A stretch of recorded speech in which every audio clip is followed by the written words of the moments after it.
Thyroid వచ్చింది అంటే ఆయుర్వేద పరంగా దీన్ని ఎలా తగ్గిస్తారు? చాలా మంచి మెడిసిన్స్ ఉన్నాయి మేడం. థైరాయిడ్కి సంబంధించి వరుణ అని చెప్పేసి ఒక మూలికను ఎక్కువగా వాడుతుంటారు. తర్వాత కాంచనార, దీన్ని దేవకాంచనం చెట్టుతో తయారు చేసినటువంటి పదార్థాలు వాడుతుంటారు. ఇలాంటివన్నీ కాంచనార గుగ్గులు అనేటువంటి పేరుతో మనకు మార్కెట్లో దొరుకుతాయి మేడం. టాబ్లెట్స్ రూపంలో దొరుకుతాయి. సమస్య తీవ్రంగా ఉంటే రోజు 3 పూటలు వాడుకోవచ్చు మేడం థైరాయిడ్ సమస్యకి. రెండోది ఏంటంటే ఈ యొక్క కాంచనార గుగ్గులు కూడా టాబ్లెట్స్ లావుగా ఉన్నటువంటివి అయితే రోజు ఉదయం ఒకటి, మధ్యాహ్నం ఒకటి, రాత్రి ఒకటి వాడుకోవచ్చు. టాబ్లెట్స్ సన్నగా ఉంటే రోజు ఉదయం 2, మధ్యాహ్నం 2, రాత్రి 2 వాడుకోవచ్చు. అట్లా వరుణాది కషాయం అని చెప్పేసి దొరుకుతుంది మేడం. వరుణాది కషాయం. సో ఇది కూడా థైరాయిడ్ గ్రంథికి బాగా పనిచేస్తుందని చెప్పేసి రీసెర్చ్ పరంగా కూడా ప్రూవ్ అయింది మేడం. ఆ వరుణాది కషాయం కూడా మనకు మార్కెట్లో దొరుకుతుంది.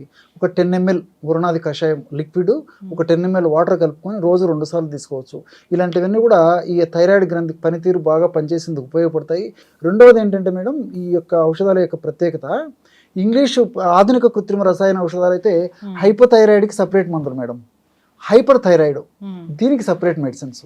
కానీ ఆయుర్వేద వైద్య విధానంలో థైరాయిడ్ పనితీరుని సక్రమంగా చేసేస్తుంది.